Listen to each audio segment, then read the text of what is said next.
Hey, welcome everybody. Appreciate you being here. Today I want to talk about how to be tenacious as a closer. I call it don't take no for an answer. How to be a tenacious closer without feeling pushy. And so what we're going to talk about is when the customer says no the first time, I want to show you how to keep going, and I want you to start planning for it in your mind so you can have a strategy every time that happens.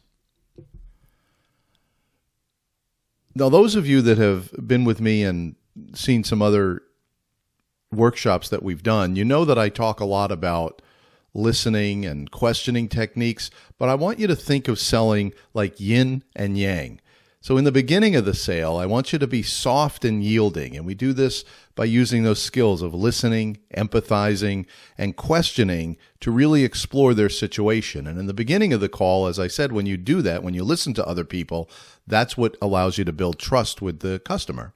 But at the end, I want you to be strong-willed by being hyper-focused on the close and not take no for an answer. So in other words, in the beginning, you're building trust, and in the end, you're cashing in on that trust. You're asking them to move forward and trust you.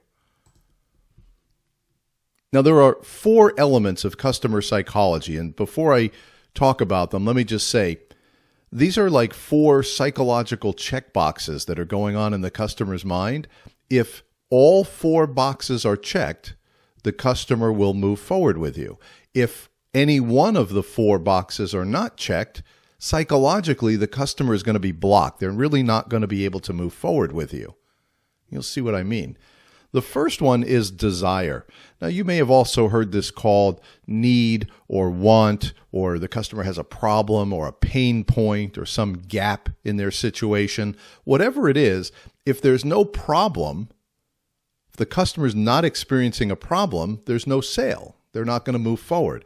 If they don't have a need for something, you hope they do, but the truth is they don't have a real need, so of course they're not going to move forward. The way to build desire is to focus on problem selling. We talked about that in the last workshop.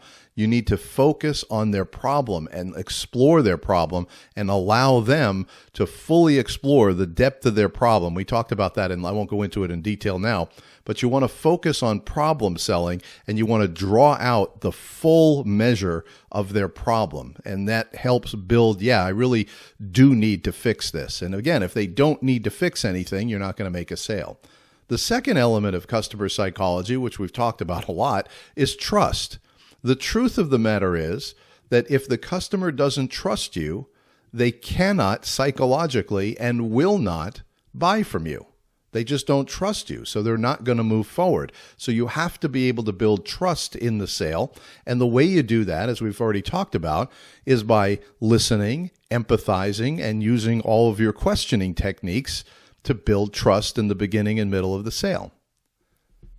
The third element of customer psychology, in other words, the third thing that has to happen in order for them to buy from you, is they have to be certain. They have to know that there's nothing else better out there.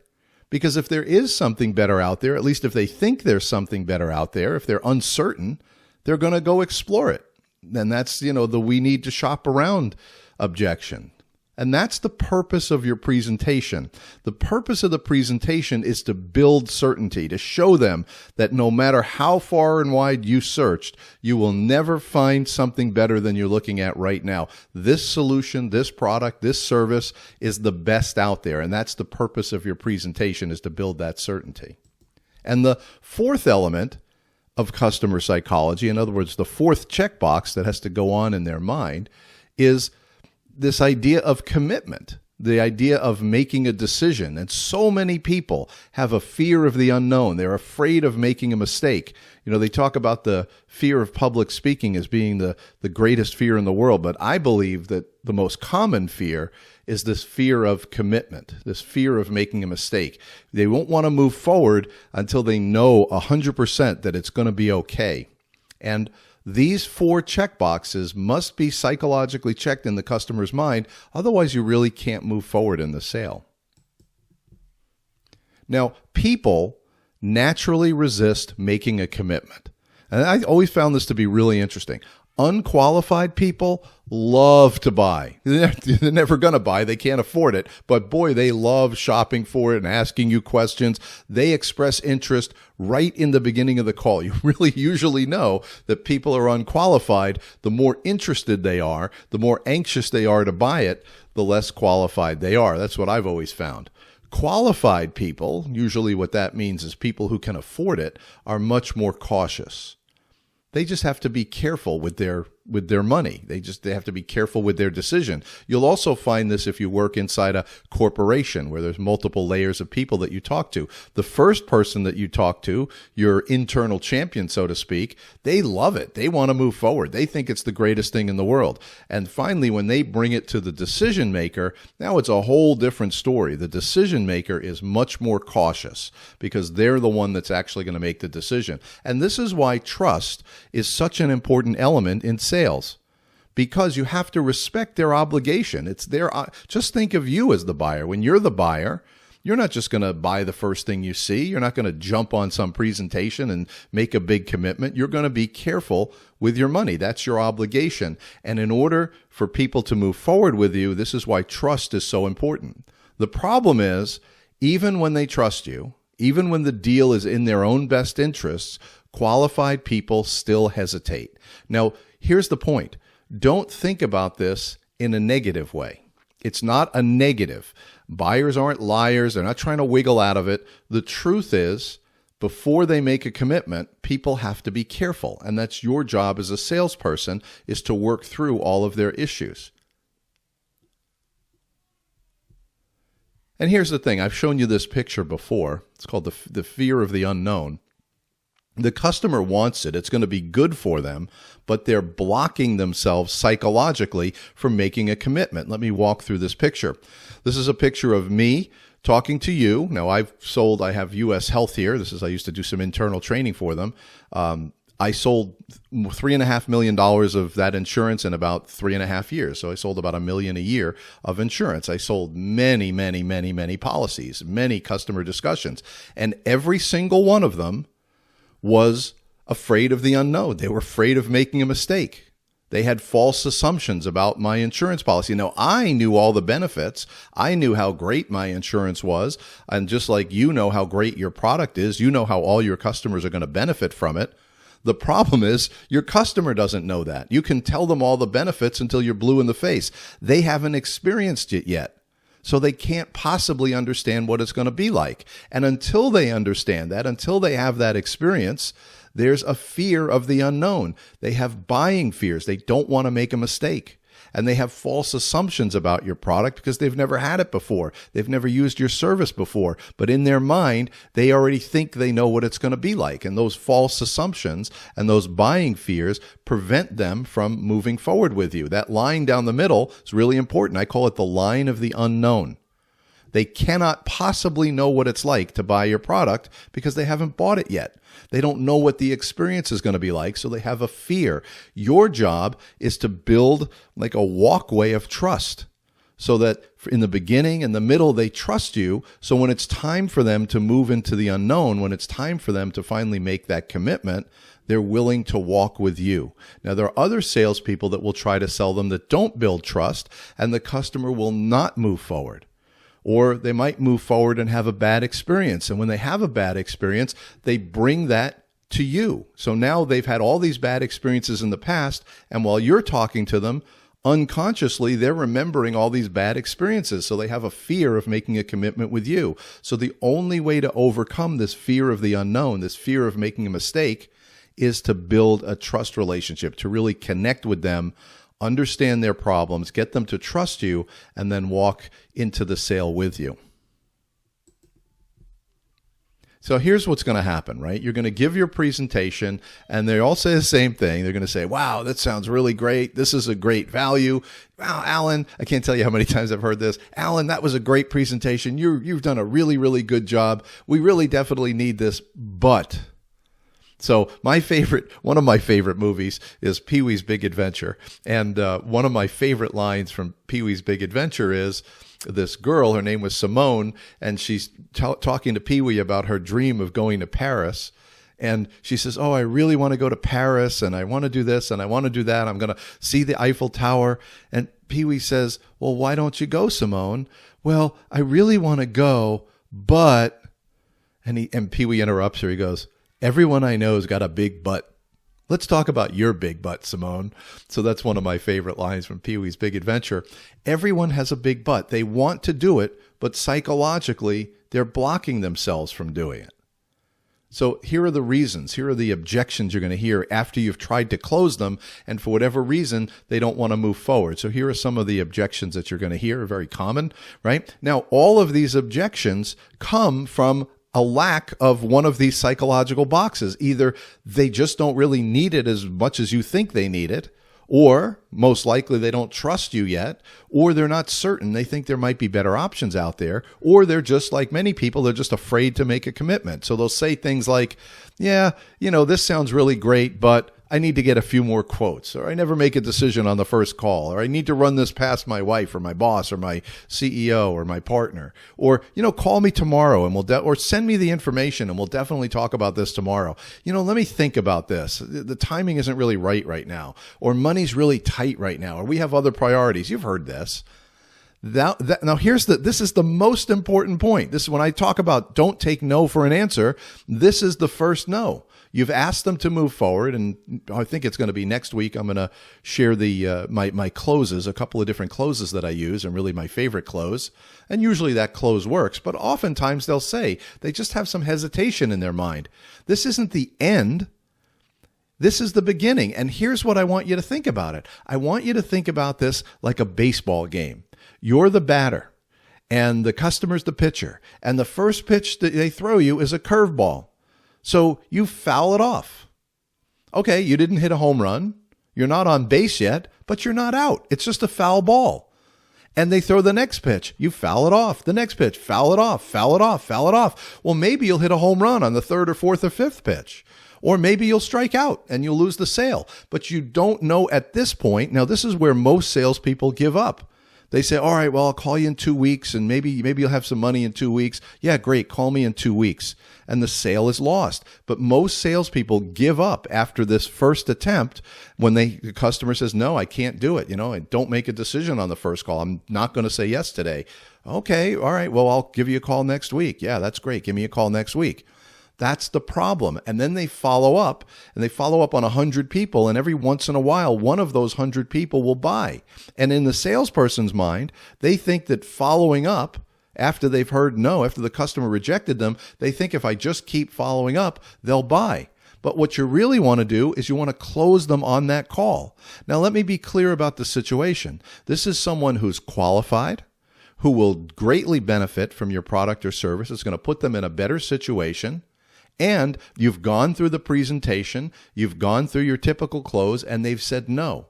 I'm not talking about in the beginning of the call where they say, call me tomorrow, I'm busy. That's different. They haven't heard your whole pitch yet. This is someone who's heard your pitch, who's highly qualified and actually would benefit. Then they say no. It's just a foul ball. It's not the end of the day. You get another pitch and another pitch and another pitch. And I'll show you some different ways that you can follow up.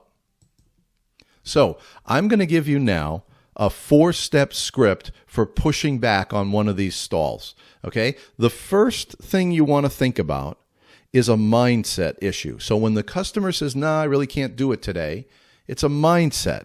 You have to have the mindset that they're in a burning house and you're jumping up and down. I got to get you out of this burning house. You have to have the mindset that you're really saving their lives. You're helping them. You're putting them in a better situation. So these are some examples of the words that I use. Look, I don't mean to be difficult, but this is what we do. I was excited for you. This upgrade or this product, this service, this is going to solve the problem you were talking about. I know this is going to work out great for you. So the first element in this script is enthusiasm and an urgency to help them, to move them out of the situation they're in now and get them into a better situation. So I call it the burning house mentality. Get them out of the burning house. If you actually literally, if you saw someone in a house that was burning and they say, no, I don't want to leave. No, dude, I got to get you out. I'm going to go in and pull them out. That's the mindset you have to have. The first time they say no, they may say no again. They may resist you again. You're going to keep pulling until they get out of the house because you know it's for their benefit. That's the mindset you have to have when I talk about being a tenacious closer. Now, the second element of this script, and this is the most important thing, you have to get them to verbalize their uncertainty. So I would use words like, first I would say, oh man, this is going to be great for you. I can't believe you're saying no. This is really going to help you. This is going to solve your problem. I thought we had a good fit. We spent time together. We went through everything. Honestly, I thought you were going to make a decision today. What's on your mind? Let's talk about that. Is it the price? Is it the product? Is it me or the company? And this is the key phrase. Or are you still uncertain about a few things?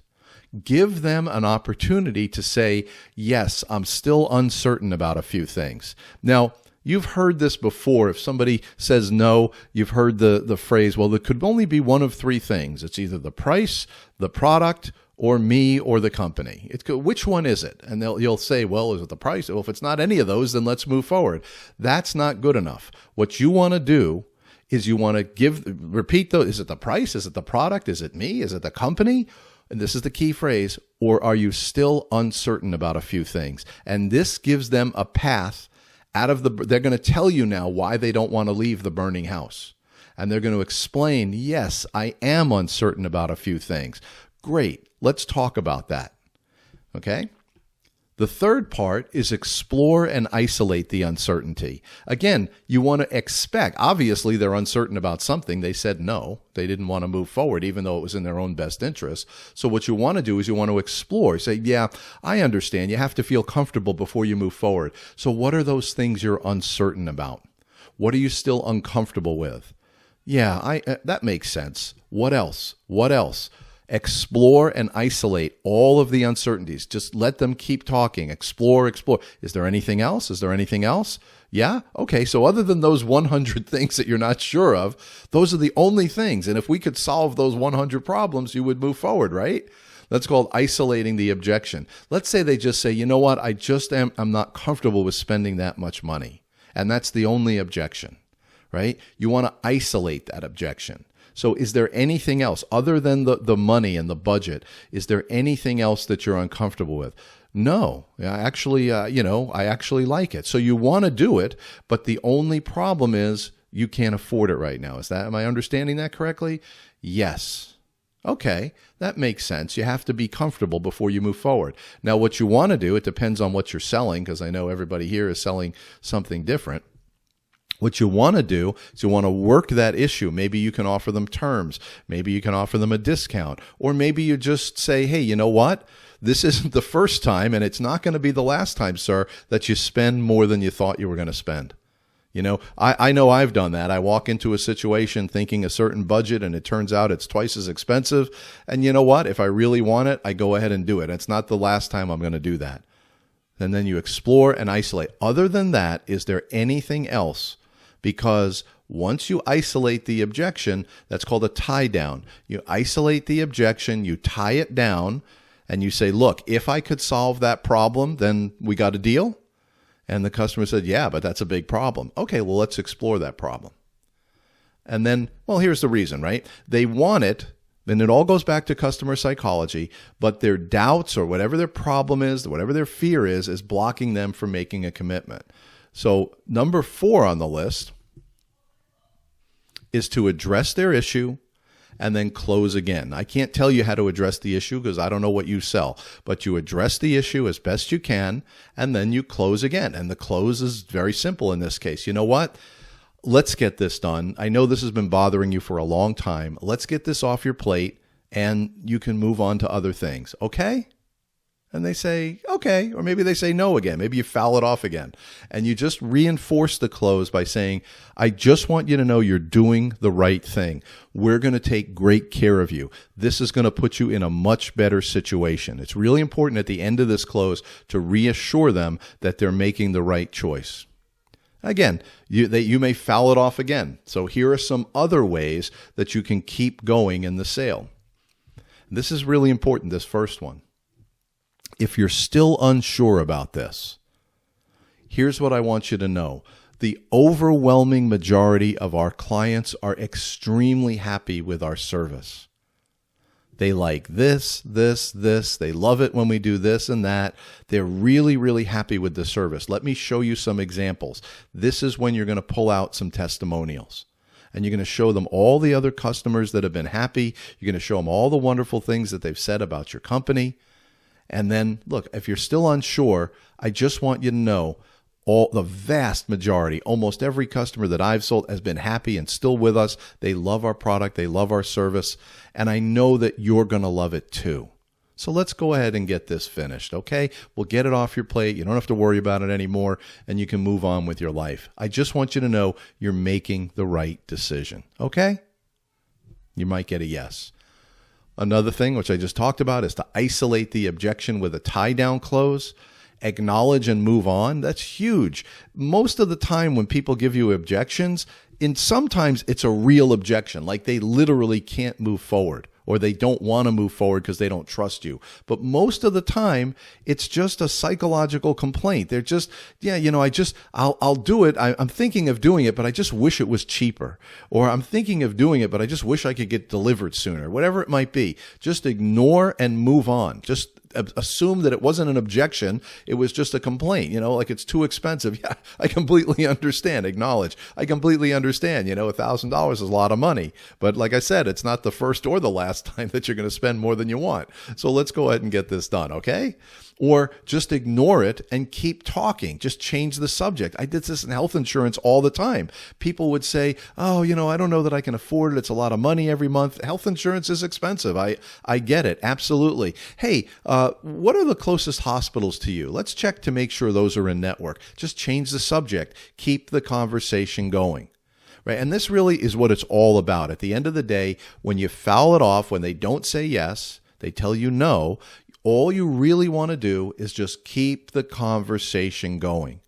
Bring up some more key points in your product or service. Hey, I forgot to tell you. Let me spend a minute. I want to talk about this. You mentioned this before. I want to talk about that for a second. Just keep the conversation going, because in 5 minutes, they may be in a totally different mood and may move forward with you. The other thing you can do is try a pros and cons close. Well, I understand you're still uncertain about a few things, and you address it and you say, go ahead. Let's go ahead and move forward, okay? And they say, no, I'm still not sure. All right, well, let's look at pros and cons. If you don't do this, this is your current situation. If you do this, as we discussed, this is going to be your new situation. Looks to me like the pros outweigh the cons, don't you think? Well, yeah, when you show it like that. And I cannot tell you how many times after a customer says no, you foul it off, you keep your at-bat going, foul it off, and who knows, you might get lucky and get a hit. You cannot take no, the first no, the second no, the third no. And then the final way is something I talked about last week, so I'm not going to go into it in any detail. It's called looping, where you just keep doing the exact same close over and over and over again. I'll just give you an example. You say, well, this is really going to help you. When you think about it, this is really the best course of action. Let's go ahead and get you started. And they give you some objection. You say, well, I completely understand that, but this is really the best course of action. Let's go ahead and get you started. Well, no, I can't do it because of this. Well, yeah, I understand that, but this is the best course of action for you. So let's go ahead and get this started. Looping is literally rigidly repeating the same thing over and over again. And most of the time, after 3 or 4 or 5 phony excuses, and again, it's not that it's a phony excuse, it's that they're nervous. They don't want to make a mistake. They have a fear of making a commitment. Looping will give you the opportunity to push them over the edge. So I normally try to close about 3 times. And I've done this many, many times. And sometimes I actually get a sale after the 3rd or 4th time. What I do is I call it tapping out. I said, hey, look, I tried. I asked you, 3 times to move forward, and you've told me no 3 times. I hope you don't mind, but, that's my job, to try and get you to take the policy or to, work with us or take the contract or, make a decision. That's my job. So I hope you don't mind that I was persistent. They go, no, I don't really mind. And then you just keep talking. You keep the conversation going and either set a follow-up call Or I would just most of the time say after 3 or 4 times, I would just say goodbye. And I would try one more day. Sure, let's go ahead and do this. This is really going to be the best thing for you. And if they say no again, I just say goodbye. Again, some salespeople will follow up. Me personally, if I haven't earned the customer's trust after a whole presentation and going through a whole exploration process and presenting and giving my best close and my best second and my best third effort, if I haven't earned their trust at that point, the odds are very low that if I call them a week from now or a month from now or a year from now, that they're going to feel differently the next time. I'm not saying don't follow up. Obviously, you should follow up if it makes sense for you. But I personally I didn't get too agitated to just say no and move on to the next one and give it my shot the next time. I never got upset with a customer for saying no. I never criticized the customer for saying no. I never complained about it. You just tee up the next one and, take your next shot. Go for the next person. But again, everybody's a little bit different. Everybody's a little bit different. Some people will keep pushing and pushing. I have no problem with that. There's a line. Don't cross the line. But some people want to go right up to the line until the customer starts to get agitated. I don't have any problem with that. That's just not my style. I would usually try 3 or 4 times and then I would tap out. Say, hey, you know what? I gave it my best shot. I asked you 4 times to move forward and, for whatever reason, you're just not ready at this point. And then we just keep talking friendly and either say goodbye or set a follow-up call. So that's the key. But here's the thing. The top 10% of salespeople, and I've talked to hundreds of top salespeople. I'm talking, the top 5 and 10% in their company. I've talked to many of them. And here's the 2 things that they all have in common. Almost always, the top salespeople usually work harder than everyone else. Now, let me pause here and say it's easy for them to work harder because they're making sales. Right? The person that's struggling and not making sales, it's very hard to work harder because you've already spent, 40, 50 hours trying. The top guy's working 60, 70 hours, but he's making sales. And it's very difficult to just keep working and working and working when you're not making sales. So it's a little bit of a catch-22. But the top 10% of salespeople are usually very hard workers. They work nights, weekends. They basically, their entire life is wrapped around selling this product. And why not? They're successful at it and they're making a ton of money. But they work harder, usually, than everyone else. And they have the persistence and the willpower not to take no for an answer. And they find a way to do this within their personality. I've met hundreds of top salespeople. No 2 are alike. Each one, men, women, black, white, Asian. It doesn't matter who you are, rich, poor, it doesn't matter what you're selling. You have to find a way within your personality to keep pushing and not take no for an answer. And it takes willpower, it takes courage, it takes practice, it takes persistence. But the most important piece of advice I can give you is expect the customer to say no. Don't get pushed back or taken by surprise when they say no, or don't give up when they say no. Just make it part of after they say no, I understand, you weren't comfortable now, but I got to tell you, this product's really, really going to be good for you. Let's go, what is it you're not comfortable with? Is it the price, the product? Is it me or the company? Or there's some other things you're just not comfortable with right now? Give them that pathway to tell you why they're not moving forward. Work with those things that they tell you, or simply ignore the things that they tell you and come back and try again, try again, try again. Just because you foul the ball off, you're not out. Keep going. So I want to tell you, you need to develop the willpower and the persistence and the courage, but most importantly, you need the skill set. You know what you're supposed to say now. Don't give up after the first no. Don't take no for an answer. Get them out of that burning building. Well, that's what I wanted to share with you. I appreciate you guys taking a minute to listen to this, and I'll open it now for Q&A. Hey, Alan. Yes. Hey. Being here this short amount of time, I really love the angle you have with not being pushy. I've bought different sales training, and it's always, there's some part of it that makes me cringe, and I haven't felt that with any of the weeks that we spent together with the way that you're teaching it. So I want to tell you thank you for that. I appreciate that. Appreciate that. Yeah, I'm the kind of person where I don't want to be pushy myself. I don't like it. I don't like the way it feels. Um, that's just not who I am. But I've found a way through this building trust, building a connection to really get into the mindset of, dude, I'm really just trying to help you. I know you're having trouble with this decision. Is it the price? Tell me exactly what's going on. Or are you still just uncertain about a few things? And they'll always say, yeah, thank you. I am uncertain about a few things. And the conversation just keeps going. Has anyone shut you down though? Oh yeah. Yeah. I've been really rude. Yeah. Oh no, I wouldn't say people have been rude, because I spend a lot of time in the beginning, not making friends with them, but building a trust connection, letting them speak, letting them go on. And then when I ask them to move forward, they know why we're here. There's no secret. I'm not their buddy. I'm here to move them into a different situation, to move them from their current circumstances to something that I believe and they believe is going to be better for them. And all we're dealing with is customer psychology and resistance to making a commitment. And if you have that in the beginning, then you don't get mad at the customer for saying no. They can't psychologically get out of their own way. And I've always said, if they don't buy, it's not their fault. Buyers aren't liars. It's not their problem. I didn't do something right. Maybe I didn't discover their problem in depth enough. Maybe I didn't explain it in the right way.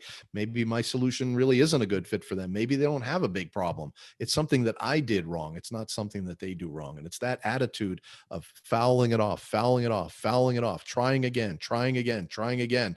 It served me very, very, very well. Have you ever, I know you don't follow up, but have you ever kind of thought of a conversation over 2 conversations or 3 conversations? Like I know when I was selling microscopes, they were long-term sales, and someone would say, oh no, I'm looking at this company or I'm looking at that company. And then I would go back persistently to close them, right? Thinking that the conversation's not over.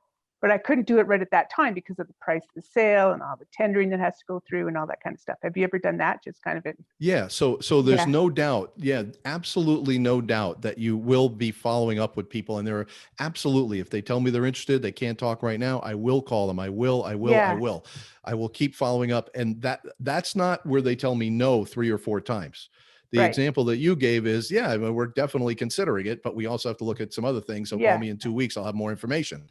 Yeah, that's different than that you trying to close. I'll teach you the close that I use. I used it thousands of times.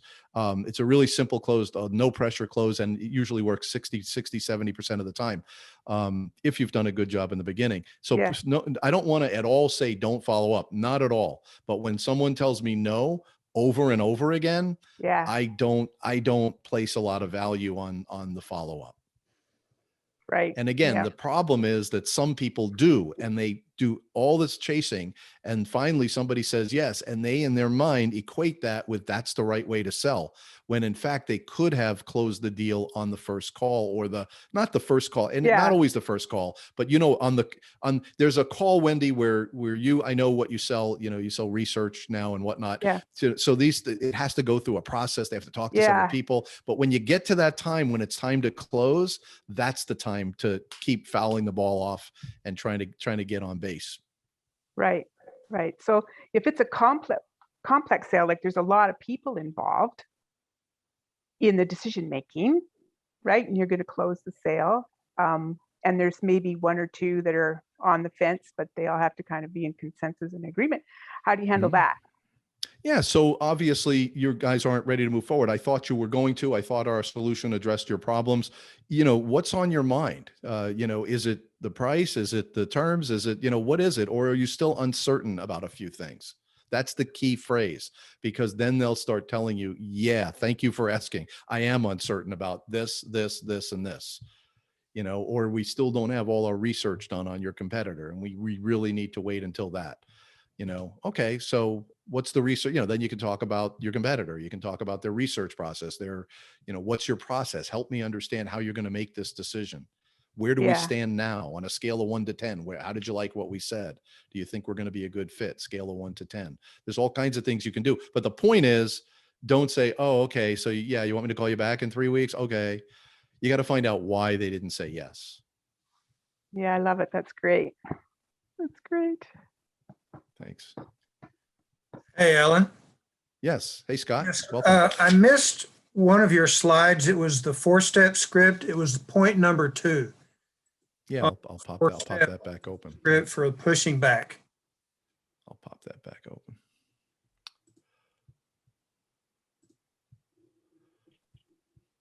Can you read that? Is that big enough? Yes, that's big enough, but it was number 2 with the detail under it. Yep. Get them to verbalize their uncertainty. Yeah, that's the key right there. That's the key. Number 1 is you have to have a firm belief that you're really helping them.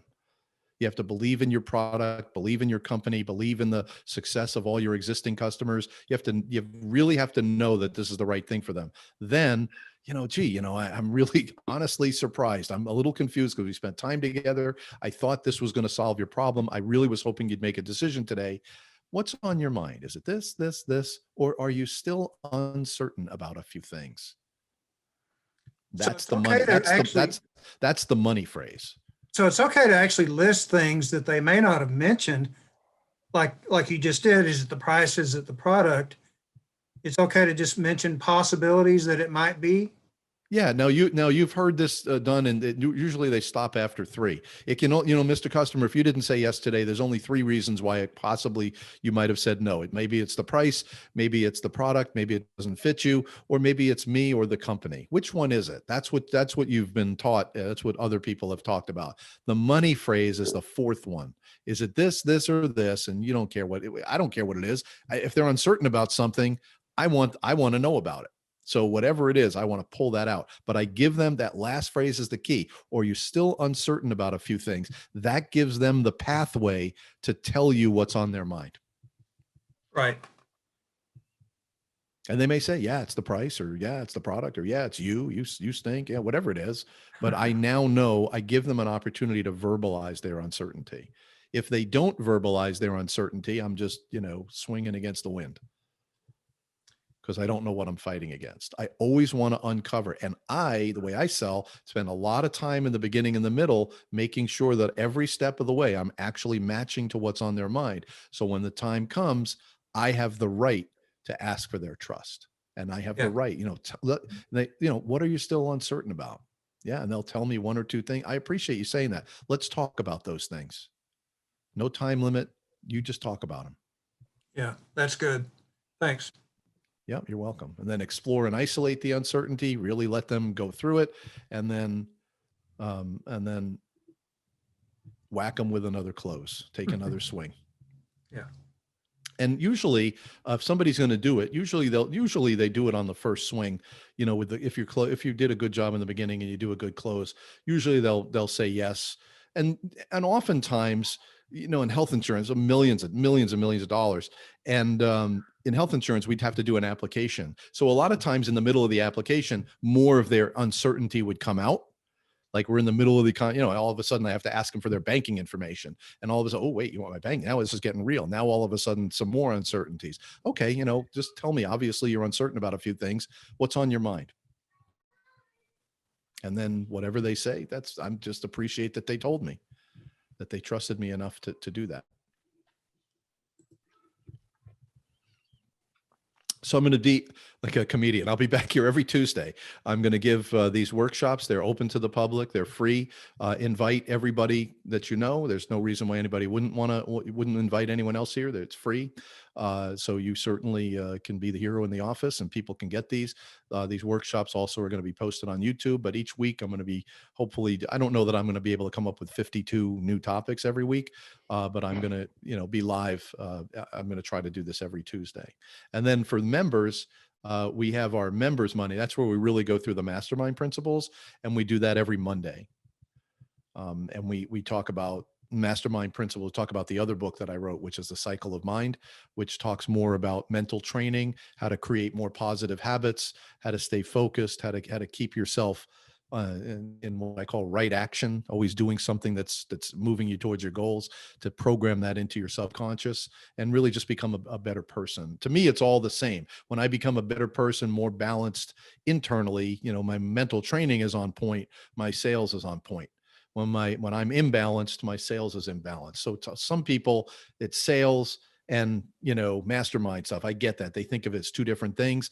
The way I see it, for me personally, it's all the same thing. When I become better balanced internally, more on target, more on purpose, then my sales gets better. I actually not only am more targeted in my actions, but I also am better with people. I'm more able to more connect with people in a more balanced way because my agenda goes off the table and I can more spend time with them. So I'd love everyone to become a member. I think it's life-changing. But if you just want the free sales training, that's every Tuesday. And I love when people are here. I wish 1 million people were here so they could all know this, so they could all know how to take more swings at a close. Because a lot of salespeople just give up after they close, they hear no. And, that's really all they know how to do. They just don't know what right words to say. But the right words to say are, man, I really think this is going to be fantastic for you. I'm shocked you didn't make a decision. Tell me what's on your mind. Is it this? Or are you still uncertain about a few things? That's the money phrase right there. And I got to say that when I first came to the sales course, I was only going to come for the free content. And then it was so good that I thought, well, I'm going to sign up. And then there's a whole bunch more that you see in there. That's excellent. It's just excellent. Thank you. Yeah. So I'm really glad I signed up. Yeah. Thank you for saying that. I appreciate that. All right. I'm at my time limit. I, again, really apologize. It's 6:01 and the computer just shuts down. I don't know why. Although I did jiggle the power cord and apparently it started back up. So it's probably my fault. But I apologize for that. And I appreciate your patience and hopefully it was worth your time and you got some value out of this. And I'll be back next Tuesday, same time. Thanks. Okay. All right, Thanks, guys. Alan. Okay, take Bye. care. All right. Thanks, Alan. All right. Bye-bye.